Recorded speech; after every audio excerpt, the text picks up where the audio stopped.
नमः समय साराय स्वानुभूत्या चकासते चित्स्वभावाय भावाय सर्वभावान्तरचिदे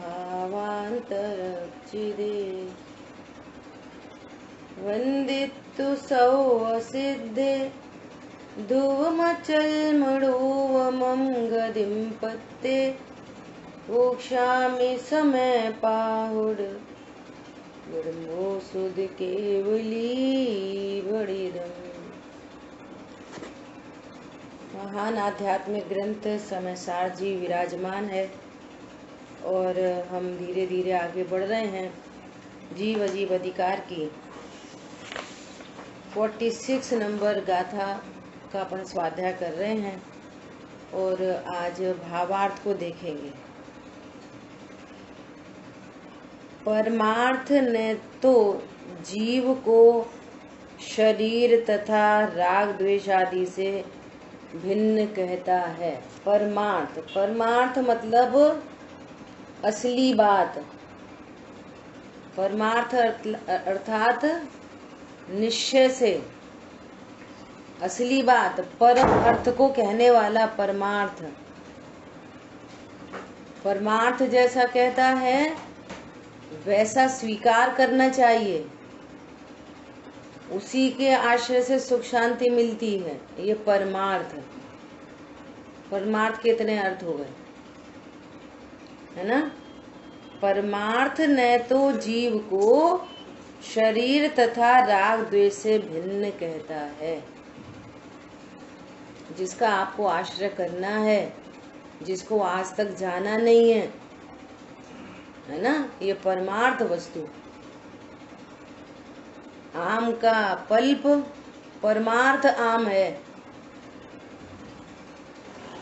वही सेवन करने योग्य है। इसी से भूख मिटती है, इसी से स्वस्थ होते हैं। ये परमार्थ आम।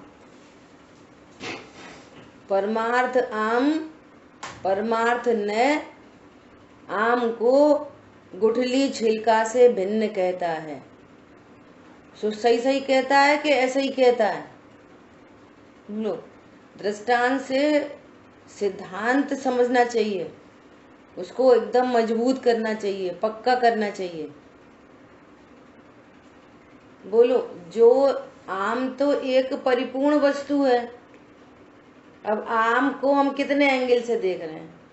मोटा आम, पतला आम, छिलका मोटा है, पतला है, गुठली कैसी है ना।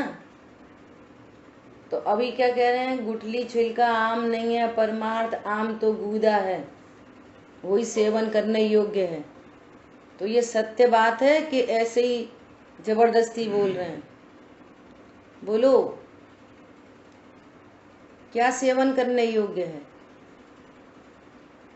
ये परमार्थ है, इसी को सेवन करने योग्य। हाँ, ये है परमार्थ ने। परमार्थ ने जीव को अर्थात त्रिकाली ध्रुव भगवान आत्मा जो परमार्थ जीव है,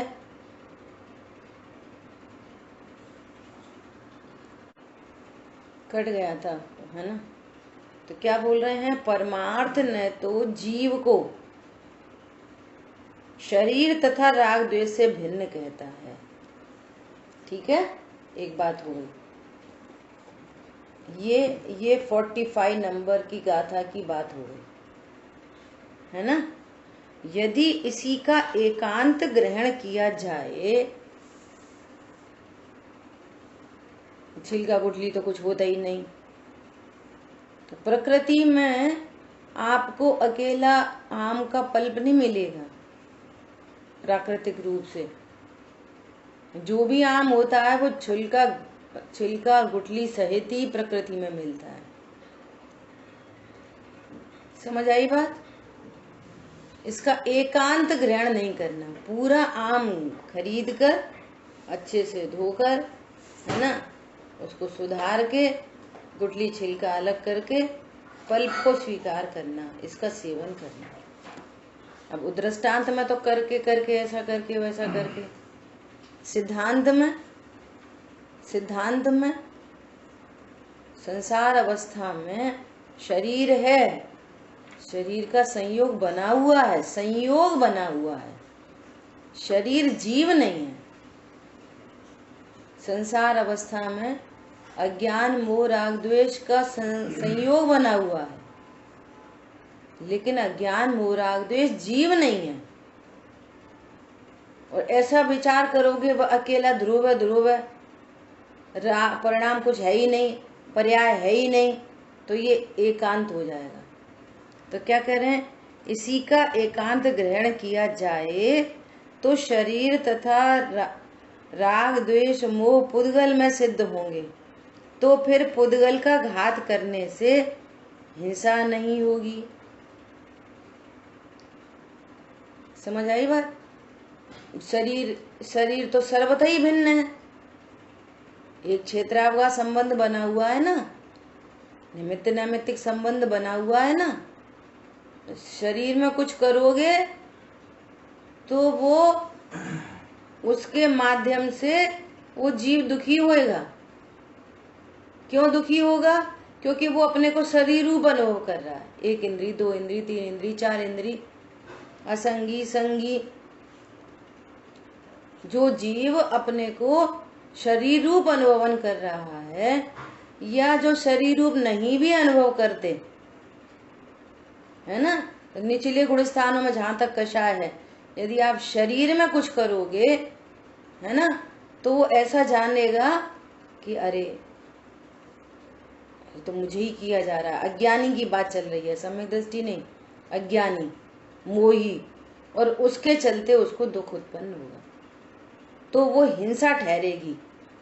किसी को मारना, सताना, दुख देना हिंसा है, तो उस आप करोगे शरीर में और हिंसा ठहरेगी, है ना। तथा राग द्वेष मोह से बंध नहीं होता। अब इस जीव को सताने का भाव है, ये तो सताया जा रहा है और इसको सताने का भाव है, तो ये भाव उत्पन्न हुआ ना, तो ये भाव कहाँ उत्पन्न हुआ? जीव की पर्याय में। मुझे इसको सताने का भाव उत्पन्न हो रहा है, तो ये जीव की पर्याय में। तो जिस पर्याय में ऐसा राग उत्पन्न होता है, तो वहां पर बंध भी एक क्षेत्र विशिष्ट प्रकार का कर्मों के साथ संबंध बनता है इसी जीव को। समझ में आ रही है? तो अगर तुम सर्वथा ही अभाव करोगे, सर्वथा ही तो शरीर नहीं मानोगे, शरीर में कुछ भी करो कुछ नहीं होता, और सर्वथा ही राग, दोनों की बात कर रहे हैं आचार्य भगवान, और सर्वथा ही राग द्वेष नहीं मानोगे, तो फिर ये एकांत हो जाएगा। और स्टार्टिंग से बात चली आ रही है, संसार अवस्था में शरीर का संयोग बना हुआ है, कर्म का संयोग बना हुआ है, अज्ञान मोह राग द्वेष का संयोग बना हुआ है, और यहीं पे उपयोग लक्षण है, और यहीं पर त्रिकाली ध्रुव भगवान आत्मा। ये 5 चीजों का यहाँ कंपाउंड है। तो आचार्य भगवान ये कह रहे हैं, ये 5 चीज के कंपाउंड की स्वीकृति है, यहाँ पर ऐसी कंडीशन बनी हुई है। 1 इंद्री से लेके द्रव्यलिंगी साधु तक, निगूढ़ से लेके, इतनी कंडीशन, ये कंपाउंड बना हुआ है। और अनादि से जीव इस भगवान आत्मा, उपयोग लक्षण भगवान आत्मा, इनको नहीं जानता, उसके ज्ञान में बस यही बचता है, शरीर, कर्म और राग द्वेष, बस इतने से परिचय है। इन दोनों से परिचय नहीं है अनादिकाल से। सो आचार्य देव इन दोनों का परिचय करा रहे। अब ये वस्तु एकदम अव्यक्त है ना, उपयोग लक्षण व्यक्त है, त्रिकाली ध्रुव अव्यक्त है। अब इसकी बात की तो वो इसको ही स्वीकार कर रहा है, ये इस कंडीशन को स्वीकार नहीं कर रहा, तो दोनों तरफ से गलती हो रही है। तो आचार्य भगवान उसमें आपको मिस्टेक नहीं हो, तो ये वाली गाथा का जन्म हुआ। समझ आई बात? ऐसा इधर शरीर में देहादि में कुछ कर, देखो जैसे सेवा करने की बात आती है कि भैया वो जीव तड़प रहा है, सेवा करो। वैयावृत्ति की चर्चा है अपने यहाँ जिनागम में, वैयावृत्ति को तप में गिना, अंतरंग तप का भेद है वैयावृत्ति। तो अब कैसे भैया वृत्ति होगी? अंतरंग बहिरंग भैया वृत्ति होगी, है ना। तो बहिरंग भैया वृत्ति क्या होगी? आप उसके हाथ पैर दबाओगे, है ना, तो शरीर तो कुछ होता ही नहीं। अरे हाथ में कुछ प्रॉब्लम हुई, हाथ के लक्ष्य से उसको दुख हो रहा है, तो अब हाथ कोई ऐसे दबाया जाएगा तो वो कैसा अनुभव करेगा? अच्छा अनुभव करेगा। अब सर्वथा ही भिन्न है, सर्वथा ही भिन्न है, ऐसा मानोगे तो ये भैया वृत्ति की बात नहीं आएगी। समझ में आ रही है बात?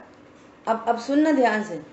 पंडित साहब क्या बोलते हैं, आप भैया वृत्ति को क्या समझते हो? वह हाथ पैर दबा दो, गोड़े दबा दो, वही भैया वृत्ति। तो परिणाम की बात पकड़ाती है कि भैया मात्र हाथ पैर का दबाना, दवाई वगैरह देना, ये भैया वृत्ति नहीं, उसके परिणाम की चिंता करो। गुरु की भैया वृत्ति क्या है कि अपने निमित्त से गुरु को विकल्प न हो, हम गुरु की आज्ञा को नहीं टालें, और हमारी तरफ से गुरु रिलैक्स हैं, हमारी तरफ से गुरु रिलैक्स हैं, हमारी तरफ से माँ बाप रिलैक्स हैं। यह है माँ बाप की असली सेवा। सुबह उठ के जज नंद कर ली, पैर छू लिए, उनको समय पे दवाई दे दी, हाथ पैर दबा दिए, इतनी मात्र माँ बाप की सेवा नहीं, उनका ज्ञान रिलैक्स हो हमारी ओर से, ये है असली भैया वृत्ति। पर समझ में आ रहा है? तो फिर ये सब बातें कुछ मतलब की नहीं रहेंगी। यदि आप देह को और शरीर को सर्वथा भिन्न मानोगे तो बात बिगड़ जाएगी, और देह को ही आत्मा जानोगे तो भी बात बिगड़ी है, वो तो अनादि से बिगड़ी पड़ी है। आ रही बात समझ में? दोनों बात एकदम क्लियर स्पष्ट होना चाहिए। देखो आगे क्या कह रहे हैं, तो फिर पुद्गल का घात करने से हिंसा ही नहीं होगी और राग द्वेष मोह से बंध भी नहीं होगा। भैया राग द्वेष तो हमारे है ही नहीं, हम तो बस अकेले त्रिकाली ध्रुव, निश्चयवास का प्रसंग बनेगा। फिर तुम सुखी दुखी क्यों हो रहे हो? पर्याय है ही नहीं। ये मारने सताने का भाव जो उत्पन्न हो रहा है, अरे अध्यात्म में उसको पुद्गल का कहने का अर्थ इतना है कि तुम त्रिकाली ध्रुव का लक्ष्य करो। जो आम का छिलका आम का नहीं है, कचरई है, तुम पल्प देखो, वो एंगल है वहां पर। अब तुम एकदम ही पुद्गल का ही मान लो तो फिर राग देश की उत्पत्ति से बंद किसको होगा? और इसके तुम देहादि को सताओगे तो द्रव्य हिंसा कहाँ ठहरेगी? तो दोनों बातें एकदम खत्म हो जाएंगी। तो आचार्य देव वो सावधानी करा रहे हैं। इस प्रकार प्रमाण से जो संसार मोक्ष दोनों का अभाव कहा है वो एकांत से यही ठहरेगा। अब न तो अवस्था में कोई संसार है और न अवस्था में कोई मोक्ष है। अब देखो गजब की बात, मेरे में संसार मोक्ष अवस्थाओं का अभाव है, अवस्था में अवस्था का अभाव नहीं है। समझ आ रही बात? कितना अलर्ट ज्ञान और कितना ब्रॉड माइंडेडनेस चाहिए इन बातों को समझने के लिए। और अपन एकदम सरलता से अपन इस बात को समझने की कोशिश करेंगे अभी और, ठीक है। किंतु ऐसा एकांत रूप वस्तु का स्वरूप है नहीं भैया। जो अज्ञानी मोही रागी द्वेषी होता है, अनादि का अज्ञान है। जो अज्ञान अपने को संयोग शरीर वाला जान रहा था, उसकी परिणति में राग द्वेष उत्पन्न हो रहे थे। यही अज्ञान मोह की अवस्था में उपयोग लक्षण के माध्यम से मैं त्रिकाली ध्रुव हूँ ऐसा जानता है, तो उसी की पर्याय में अज्ञान मोह राग द्वेष मिटते हैं, उसी की पर्याय में दुख मिटता है, उसी की पर्याय में संसार परिभ्रमण मिटता है, उसी पर्याय में रत्नत्रय प्रकट होते हैं। तो अवस्था में संसार का अभाव होकर मोक्ष मार्ग शुरू हो जाता है अवस्था में। उपयोग लक्षण जैसा है वैसा ही रहता है, त्रिकाली ध्रुव जैसा है वैसा ही रहता है ना। शरीर जहाँ पर है वहीं रहता है, कर्म जहाँ पर है वहीं रहते हैं, कर्मों का अभाव होता है। समझ में आ रही है बात? बस यहाँ पर मोक्ष मार्ग प्रकट हो जाता है। सो ये पूरी चर्चा मोक्ष मार्ग प्रकट करने के लिए हो रही है। समझ में आ रही है? जब त्रिकाली ध्रुव कह रहे हैं और इन सबको पुद्गलमय कहकर त्रिकाली ध्रुव दिखा रहे हैं तो मोक्ष मार्ग के लिए। और मोक्ष मार्ग कहाँ प्रकट होगा? पर्याय में। तुम पर्याय में ही पर्याय को ही स्वीकार नहीं करोगे। वो अध्यात्म है, ये आगम है ना। प्रमाण से ग्रहित वस्तु के अंश को न कहते हैं। तुम उत्पाद व द्रव्यात्मक प्रमाण को नहीं जानोगे तो फिर नए को कैसे जानोगे? इसलिए प्रमाण को जानना परम आवश्यक है। और इस प्रमाण में ऐसी कौन सी वस्तु है जिसका आश्रय करना चाहिए, जो सदा एक रूप रहती है? द्रव्य रूप कर सर्व थिर परजय थिर है कौन? द्रव्य दृष्टि आपालको परजय न करी गौण। उसको गौड़ करना है ही नहीं, उसका अभाव नहीं करना, क्योंकि पर्याय में ही रत्नत्रय प्रकट होंगे। अभी अज्ञान मोह राग द्वेष की पर्याय, उसको पुद्गल क्या कहने का अर्थ बस इतना है कि तुम त्रिकाली ध्रुव का लक्ष्य करो, बस इतना पर्पस है उसका। समझ आई बात? ऐसा एकांत से यही ठहरेगा, किंतु ऐसा एकांत रूप वस्तु का स्वरूप नहीं है। तुम या तो अकेली पर्याय मानोगे, कहाँ है आत्मा, कहाँ है आत्मा, कौन आत्मा, किन्ने देगी आत्मा। वो यहाँ से पढ़ा समझा तो एक ध्रुव समझोगे, पर्याय को समझोगे ही नहीं, शरीर का संयोग समझोगे ही नहीं, एक क्षेत्रावकाश संबंध को। पॉइंट आया समझ में? तो फिर दोनों गलतियां सिद्ध होंगी, काम नहीं बनेगा आपका। ऐसा अवस्तु का श्रद्धान, ऐसी वस्तु ही नहीं होती एकांत रूप कि अकेला ध्रुव हो या फिर अकेली पर्याय हो, तो ये अवस्तु हो गई। गधे के सिंह के समान अवस्तु हो गई, सिंह होते ही नहीं। तो तुम गधे के सिंह का श्रद्धान करो तो अवस्तु का श्रद्धान है, ऐसी वस्तु होती ही नहीं। या तो आप अकेला ध्रुव जानो या फिर अकेली पर्याय जानो, ऐसी वस्तु होती ही नहीं। वस्तु तो उत्पाद व द्रव्यात्मक है और संसार अवस्था में कर्म और शरीर का संयोग बन रहा है। तो संयोग को संयोग देखो, जो वस्तु जैसी है उसे वैसा जानने वाला सम्यक ज्ञान होता है। सम्यक ज्ञान किसे कहते हैं? जो वस्तु को, रत्नकरण शावकाचार्य जी में ज्ञान अधिकार में सबसे पहले ही श्लोक है, जो वस्तु को न कम जाने न अधिक जाने न विपरीत जाने, वो सम्यक ज्ञान है। ज्यों का त्यों जानो तत्वों को, ज्यों का त्यों जानो तत्वों को और आत्म में चित धारे, जो हो गया अनेकांत। ज्यों का त्यों तत्वों को जाना, लेकिन उन बहिर तत्वों में मैंपना स्थापित नहीं किया, आत्म में चित धारे। जो तत्वों को जानने का पर्पस आत्म में चित धारने के लिए। अरे ये तो भगवान ने अजीब कहा, अरे भगवान ने तो इसको आशाबंध कहा है, अरे भगवान ने तो इसको संवर निद्रा मोक्ष कहा है, भगवान ने तो इसको कर्म कहा है, भगवान ने उपयोग लक्षण से लक्ष्य शुद्ध आत्मा, इसको जीव कहा है परमार्थ से। ठीक है। अवस्तु का श्रद्धान ज्ञान आचरण अवस्तु ही है, कुछ मतलब का ही नहीं है। इसलिए व्यवहार न का उपदेश न्याय प्राप्त है। अब बहुत इंपॉर्टेंट लाइन आ रही है, वेरी वेरी इंपॉर्टेंट। सब लोग बहुत ध्यान से सुनना। ऐसा नहीं हो कि अनम्यूट करें तो आवाज आए उल्टी सीधी। सुनो बहुत गंभीरता से।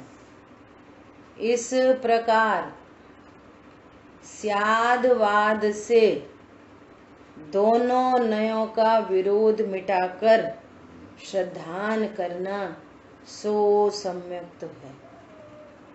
बहुत महत्वपूर्ण लाइन है। इस प्रकार स्यादवाद से, स्यादवाद अर्थात कथनचित किसी अपेक्षा से, सर्व अपेक्षा को भली भांति जानकर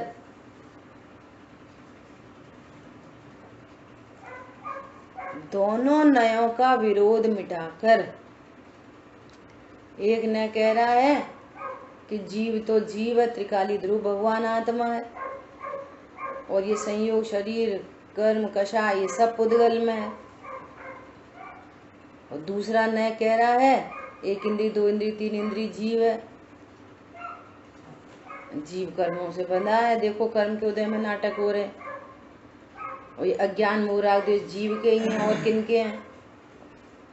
दोनों ही अपोजिट, एकदम अपोजिट। कभी ये कहते हो कभी ये कहते हो, कैसे पूरे पड़े। तो क्या कह रहे हैं, दोनों नयों का विरोध मिटाकर। नयों में विरोध नहीं है तो अपने ज्ञान में विरोध मिटाकर, आपके ज्ञान में विरोध खड़ा हो गया।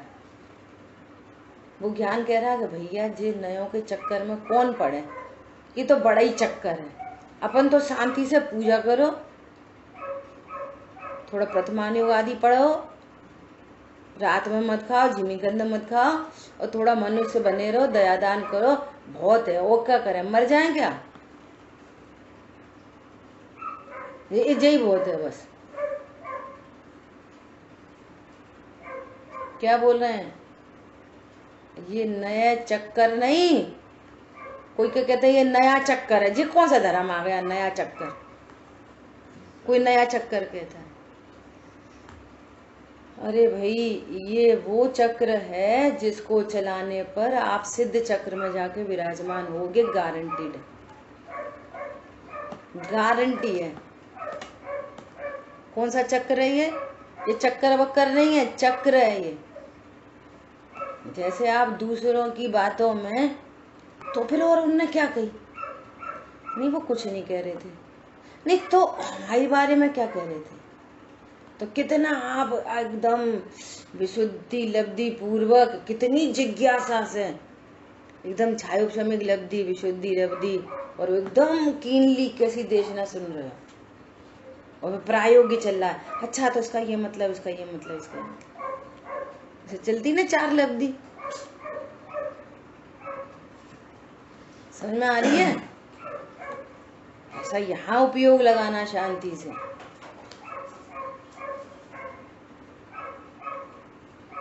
पंडित साहब की भाषा में कहें कि जो जग प्रपंच में पड़ता है उसको ये वाली बात समझ में नहीं आती।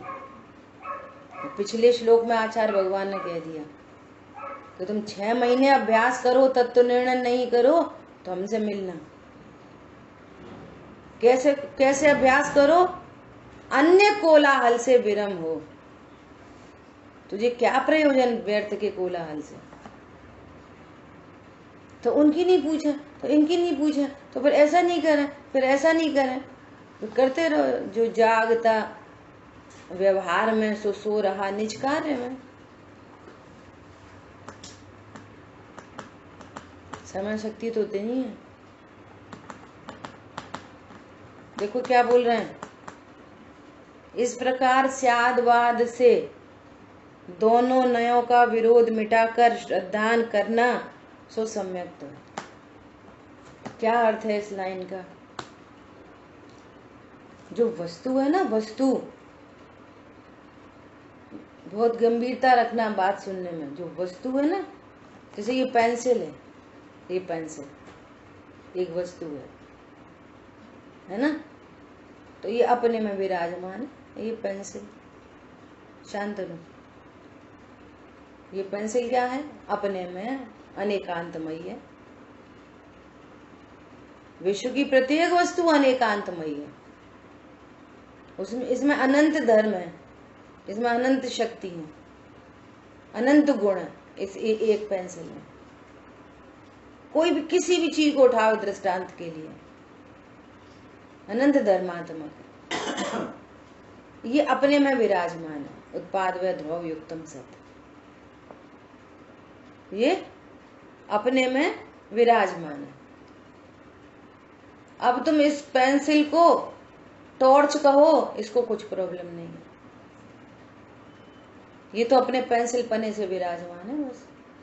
तो टॉर्च कहो, इसको चौक कहो, कुछ कहो, थाली कहो, कटोरा कहो, या फिर पेंसिल ही कहो, या फिर इसको पेंसिल ही कहो, कुछ भी कहो। पेंसिल कहोगे तो पेंसिल रहेगी, समझ में आ रही है। और इसको टॉर्च कहोगे तो भी जो पेंसिल ही रहेगी, टॉर्च नहीं बन जाएगी। पॉइंट पकड़ में आ रहा है। अब देखो इस पेंसिल के कितने कथन किए जा सकते हैं, जो वस्तु को न कम जाने न अधिक जाने, है ना, और न जो विपरीत जाने। अब इसको यदि कोई टॉर्च समझ रहा है तो विपरीत है, ये एकदम टोटल विपरीत। समझ में आ रही है। टॉर्च कहने पर भी ये तो पेंसिल है, ये तुम कहते रहो टॉर्च, ये तो पेंसिल है, ठीक है। अब कोई इसको ऐसा ही कह रहा है कि ये पेंसिल है, कोई क्या कह रहा है? पेंसिल है। बहुत सुनना ध्यान से। तो पेंसिल को पेंसिल कहना ये परमार्थ है। क्या है? परमार्थ, क्योंकि ये पेंसिल है, ठीक है। अब कोई कैसा बोले इसको कि ये 10 रुपए की पेंसिल है। काय की पेंसिल है? 10 रुपए की। तो इस पेंसिल में 10 रुपए हैं? नहीं है। तो जब ये कहा गया कि ये 10 रुपए की पेंसिल है, तो हमारे ज्ञान में कोई विरोध नहीं आया। क्यों नहीं आया? इसकी कॉस्ट पता चल गई, इसका पराश्रित कथन किया है, पैसे के सापेक्ष इसका कथन करा, कथन इसी का है। सापेक्षता क्या है? पैसे की। कोई इसकी लंबाई चौड़ाई बताए, ये 6 फीट लंबी है और इतनी थिकनेस है, वो बहुत अच्छी चलती है, और ये उसकी रेनॉल्ड की है, तो ऐसा ऐसा उसका भेद से कथन करें। इसका ढक्कन ऐसा है, इसको ऐसा खोलो और फिर पीछे लगा लो, और उसकी बहुत ग्रिप बहुत अच्छी है, ऐसा इसकी सारी बात है। इसकी ग्रिप, यहाँ पर रबर लगी है, एकदम ग्रिप है, पकड़ में आती है, इसका फ्लो बहुत अच्छा है। तो अब ये सारी बातें किसकी करने लग गए आप? ये धर्म इसमें है, तो भेद रूप धर्मों की बात करने लग गए। क्यों करने लग गए भेद रूप धर्मों की? उससे इसकी महिमा आ रही है, उससे इसके बारे में पता चल रहा है। समझ में आ रही है बात? ऐसा तो ये व्यवहारण्य के कथन हो गए। ये सारे कथन कैसे हो गए? व्यवहारण्य के कथन हो गए। और ये हमें पूरा परिचय हो गया इसका, भेद से, पराश्रित से, 10 रुपए की पेंसिल। या कोई ऐसा बोले पेंसिल तो भैया बहुत अच्छी है, अरे ये ससुराल की पेंसिल है, कोई ऐसा बोले तो इसमें ससुराल है, एकदम असद्भुत व्यवहार का कथन कर दिया। तो ये इस पेंसिल के बारे में जितने एंगल से देखोगे उतने नए हैं। अब सुनना, वे सारे नए तो अदल बदल सकते हैं, लेकिन ये पेंसिल है, ये वाली बात कब बदल सकती है? बोलो। जब हम कह रहे हैं ससुराल की पेंसिल, तब भी ये पेंसिल है। जब हम कह रहे हैं 10 रुपए की, तो इसमें कोई ना ससुराल है ना 10 रुपए है, तो भी ये पेंसिल ही है। फिर कह रहे हैं फ्लो बहुत अच्छा है, तब भी ये अभेद पेंसिल है। कोई कह रहा है ग्रिप बहुत अच्छी है, तो भी ये अभेद पेंसिल है। समझ में आ रही है? वो उसकी वो जो पेंसिल पना है, किसी भी कथन से वो डिस्टर्ब नहीं हो रहा। तो इस तरह से सब हम जानकर कोई कैसा भी कथन कर रहा है, कोई भेद का कथन कर रहा है, कोई पराश्रित कथन कर रहा है, हमारे ज्ञान में कोई विरोध नहीं खड़ा हो रहा। क्या कहा? क्योंकि हम इसके परिपूर्ण स्वरूप को जानते हैं। क्या बोला? कोई विरोध खड़ा हो रहा है? क्यों खड़ा नहीं हो रहा? उस अपेक्षा को हमने समझ लिया। कोई 10 रुपए की कह रहा तो अपेक्षा समझ ली। क्या समझ ली? कि 10 रुपए में आई थी, इसकी कॉस्टिंग 10 रुपए की है, इसकी यही कीमत है। कोई ससुराल की पेंसिल कह रहा है तो हमें समझ में आ गई कि वहां से गिफ्टेड है। कोई भेद के कथन कर रहा है तो हमें समझ में आ गई कि इसके भेद से इसकी महिमा करी जा रही है। लेकिन पेंसिल में ग्रिप कहीं अलग पड़ी हो, फ्लो कहीं अलग पड़ा हो, ऐसा तो है नहीं। वस्तु तो अभेद है। समझ में आ रही है बात? और क्या सरल एग्जाम्पल हो सकता है? हमारे ज्ञान में कोई विरोध नहीं उत्पन्न हो रहा। चलो केला का उदाहरण ले लो। केला का उदाहरण ले लो। क्या? चलो ऋषभ ने ताली बजा दी। देखो केला के उदाहरण से और थोड़ा स्पष्ट होएगा। क्या स्पष्ट होएगा? कि केला कैसा होता है जिसका सेवन करते हैं? परमार्थ केला। परमार्थ केला कैसा होता है शांतनु? सफेद। परमार्थ केला जिसका सेवन किया जाता है, जिसको खाने से भूख मिटती है, जिसके खाने से स्वास्थ्य बनता है, ये परमार्थ केला। ठीक है। अब इसी केला को देखो, केला तो केला है, उत्पाद व द्रव्य युक्तम सत, केला तो केला है ना।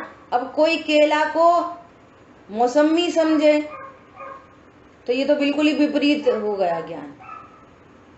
सो तुम केला को मौसमी समझते रहो तो समझते रहो, केला तो केला ही है।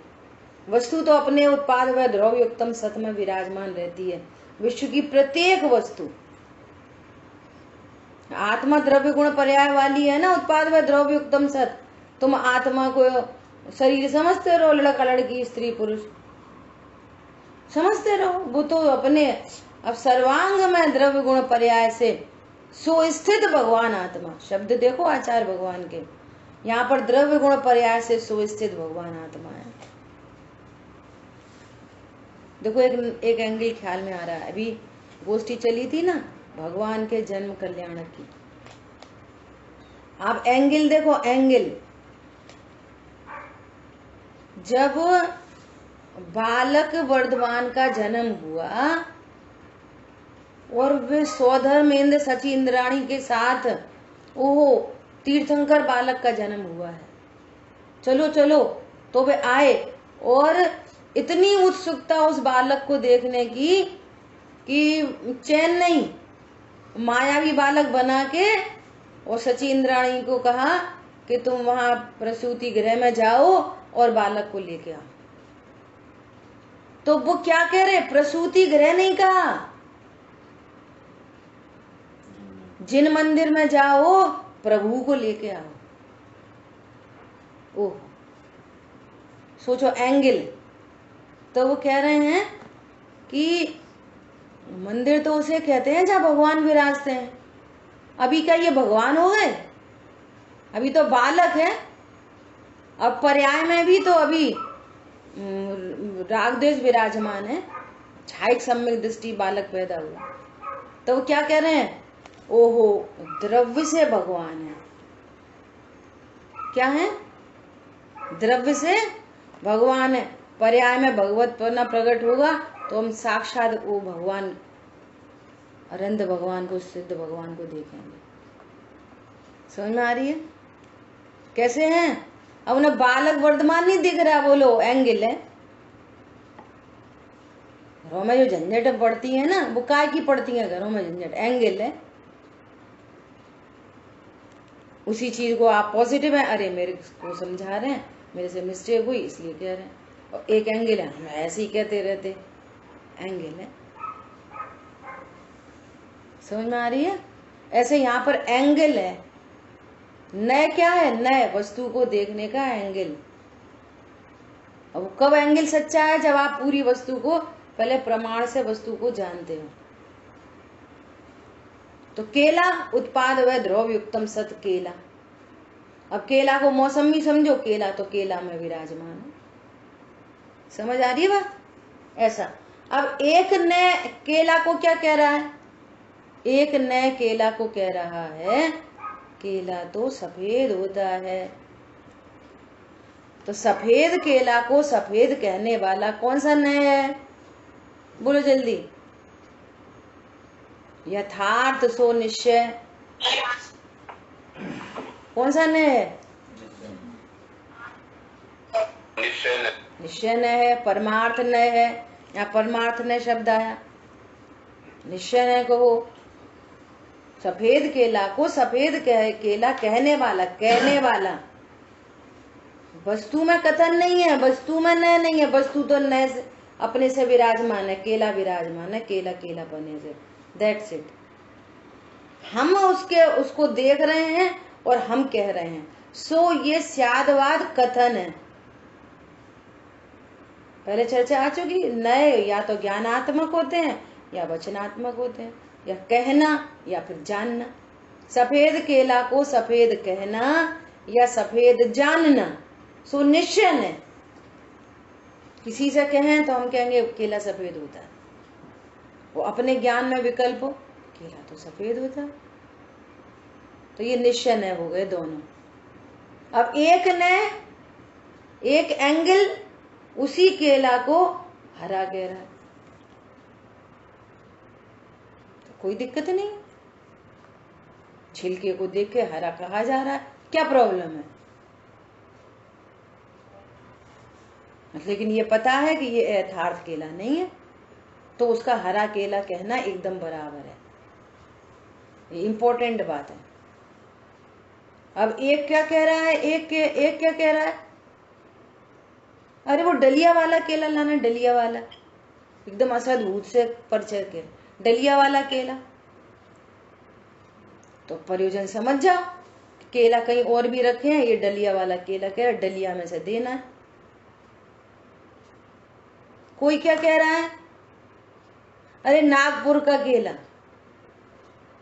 लखनऊ की दशहरी, नागपुर का संतरा। बोलो बोलते हैं कि नहीं बोलते? फिर एनी प्रॉब्लम? कोई संतरे में ही लखनऊ देखने लग जाता है क्या आम में? इसमें प्रॉब्लम की क्या बात है?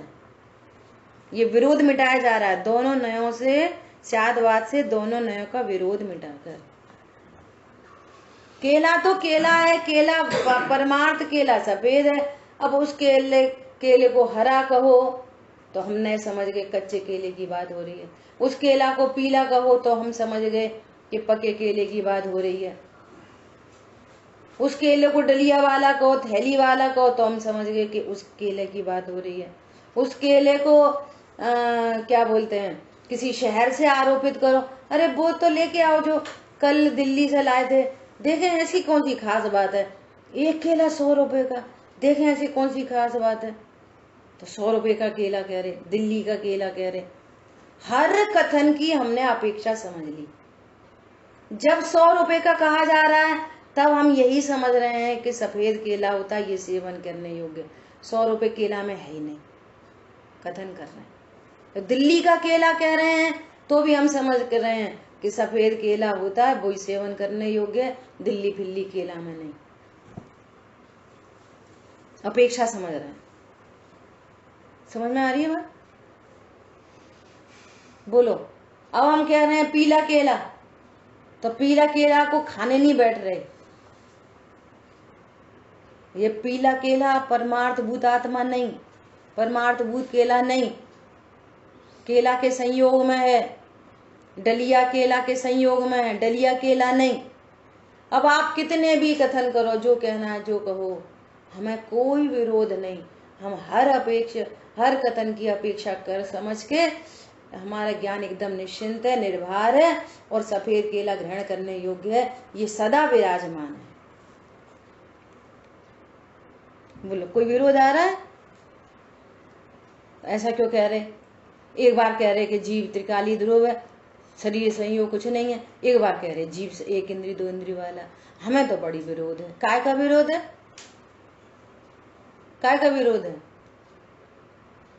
कभी कहते हैं राग आदि पुद्गल के हैं और कभी कह रहे हैं कि जीव के हैं। हमें बड़ा टेंशन है। काय की टेंशन है? ये जिनागम का सेवन करके, युक्ति का अवलंबन लेके ज्ञान एकदम रिलैक्स हुआ, सारी अपेक्षाओं को समझ के उसके ज्ञान में कोई विरोध नहीं है, ऐसे विश्वास का नाम सम्यक दर्शन है। लो, ये तुम्हारे ज्ञान में कोई क्लियरिटी नहीं है और तुम चाहे हूं गायक छू बोलो और चाहे कुछ बोलो, उससे कोई फर्क नहीं पड़ता। आपका ज्ञान रिलैक्स होना चाहिए। ज्ञान में विरोध चल रहा है, फाइटिंग हो रही है, और नहीं तो फिर अनध्यवसाय में चला गया। अब भैया होगी हमसे तो ज्यादा ठीक है। 3 दोष हैं ज्ञान के, संशय, विपर्य, अनध्यवसाय, या तो विपरीत ही चल रही है। तुम कुछ भी कहो, हमारे मत में तो शरीर ही आत्मा है। तुम कुछ भी कहो। आई थी 31, 32, 33 गाथा में, शरीर से भगवान की स्तुति की आपने सो निश्चय स्तुति नहीं है। जो परमार्थ को जानता है और उसने अगर शरीर से स्तुति की तो उसकी स्तुति सत्य है, वो शादवाद से कर रहा है। अब देखो, कल बहुत सारे एग्जाम्पल बने, बहुत सारे एग्जाम्पल कि अपन इस लाइन का अर्थ कैसे सरल कर सकते हैं। अब देखो, अभी चर्चा चल रही है। क्या चर्चा चल रही है? गुरुदेव श्री को महावीर जयंती वाले दिन समय सार जी मिला। नहीं सॉरी, उस दिन तो उन्होंने परिवर्तन किया, उससे पूर्व की बात। उनको उस समय सार जी दिया, उनके कर कमलों में भेंट किया। तो गुरुदेव श्री के कहाँ कर कमल? तो अब कैसे करोगे बात? सारी लोक व्यवहार की बात है, संयोग की बात है, कैसे करोगे? गुरुदेव श्री के कहाँ वो कर कमल, वे तो त्रिकाली ध्रुव है। अच्छा, ये जो समय सार जी है ना, परमार्थ से ये क्या है? परमार्थ से बोलो जल्दी। परमार्थ से क्या है समय सार जी? पुद्गल है। तो अब बोला कि समय सार जी दिया, कहाँ दिया समय सार जी? पुद्गल दिया।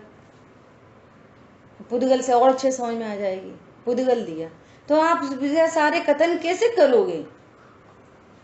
लोक व्यवहार में ऐसे बात चलेगी? अरे गुरुदेव श्री के कर कमलों में वो कौन थे, नाम मिस हो रहा है, उन्होंने समय सार जी भेंट किया। तो जी समय सार जी कहाँ है? बोलो। और पर्याय का एकदम बराबर ज्ञान यहीं पर समय सार जी रखा है। वो छोटी सी लड़की है, वो समझ जाती है वो कि ये कोई प्रीशियस थिंग है, ये कोई महिमाशाली चीज है। वो अपनी बुक में और जिनवाणी की बुक में अंतर समझती है। बोलो, दोनों ही पुद्गल है। उसकी ABCD की किताब भी पुद्गल है और जिनेंद्र आराधना भी पुद्गल है। परमार्थ से दोनों पुद्गल है कि नहीं? लेकिन व्यवहार से भाई ये जिनवाणी है, वो पुस्तक है। तो ये कथन किसने से करोगे? जिनवाणी और पुस्तक, ये व्यवहार ने से करोगे। और व्यवहार ने का एकांत रखोगे तो आपको भेद ज्ञान नहीं होगा। क्या बोला? एकांत शब्द यूज किया, एकांत। पुद्गल को भी यदि पर्याय दृष्टि से देखोगे तो राग द्वेष होंगे। इसको समय सार देखोगे तो इसके प्रति बहुमान आएगा, राग उत्पन्न होएगा। और दूसरी किताब देखोगे तो ठीक है, कैसे भी रख दोगे। पॉइंट समझ में आ रहा है? और यदि सबको पुद्गल देखोगे तो परमार्थ घटित होगा। क्या घटित होगा? न इससे राग और न उससे द्वेष। परमार्थ से किसी और कार्य की सिद्धि होती है। समझ में आ रही है बात? कैसे सब पुद्गल है? कैसे बोलोगे आम दो, पुद्गल दे दो? कैसे बोलोगे ककड़ी दे दो, पुद्गल दे दो? तो सभी पुद्गल हैं, लेकिन अवस्था में अलग अलग अलग अलग है ना सब। तो अवस्था का बराबर ज्ञान और द्रव्य स्वभाव का भी बराबर ज्ञान। और द्रव्य दृष्टि आपा लखो, द्रव्य रूप कर सर्व थिर, परजय थिर है कौन? ऐसे ये पूरा वस्तु स्वरूप, अनेकांतमय वस्तु स्वरूप, द्रव्य दृष्टि आपा लखो। पर्याय है ही नहीं, हमारी नहीं, किसी और की है, पुद्गल की है, उससे कोई बंध नहीं होता, पर्याय में रत्नत्र प्रकट नहीं होते, ऐसा कुछ कंफ्यूजन की कोई बात ही नहीं है एकदम। ठीक है, इस तरह से कोशिश हुई है और ऐसी आशा रखते हैं कि आपको बात एकदम क्लियर हुई होगी और आपके ज्ञान में भी कोई तरह का कंफ्यूजन नहीं होगा। पूर्व की गाथा का क्या अभिप्राय है? वे त्रिकाली ध्रुव भगवान आत्मा दिखाना चाहते हैं और सबको पुद्गल के खाते में डालकर तुम्हारे ज्ञान को निश्चिंत निर्वार करना चाहते हैं। अब आचार्य भगवान ने सावधानी रखी कि कोई ऐसा नहीं जान ले कि ये कुछ होता ही नहीं, शरीर के साथ एक क्षेत्र का संबंध ही नहीं, कर्म के साथ कोई संबंध ही नहीं, है ना। तो उन्होंने इस व्यवहार की स्थापना की है और कह रहे हैं कि ये न्याय संगत है। और सबसे लास्ट लाइन में कह रहे हैं कि एक नय ऐसा कहता है, एक नय ऐसा कहता है। उन नय की कथनी को समझकर तुम वस्तु स्वरूप को समझो, अपने ज्ञान में विरोध नहीं लाओ। अगर त्रिकाली ध्रुव की बात चल रही है तो उधर देखो, उधर देखो, जिधर दिखा रहे हैं उधर देखो। और व्यवहार न की चर्चा चल रही है तो अपना एंगल को बदलो, उस एंगल से देखो। वस्तु अनंत धर्मात्मक है, तो ज्ञान में कोई विरोध, ज्ञान में विरोध मिटा, ज्यों का त्यों जानो तत्वों को। वो क्या कह रहे हैं? ऐसा श्रद्धानी सम्यक दर्शन है। और दूसरे कलश में ही अमृतचंद आचार्य देव ने लिखा था, ये क्या है?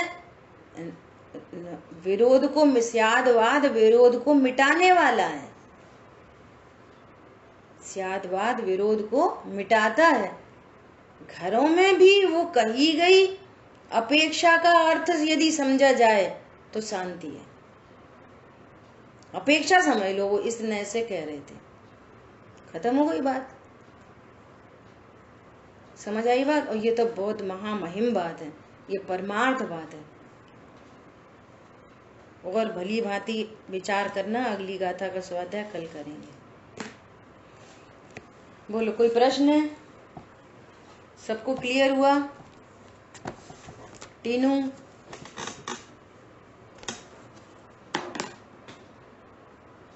निताशा? हाँ, क्लियर। चलो बढ़िया। बच्चों को क्लियर हो गया तो बड़ों को क्लियर हो ही गया होगा। ऋषभ ने स्वीकृति दे ही दी। फिर भी अजीत भाई साहब, आप किसी का कोई प्रश्न है तो पूछ सकते हैं, बोलो।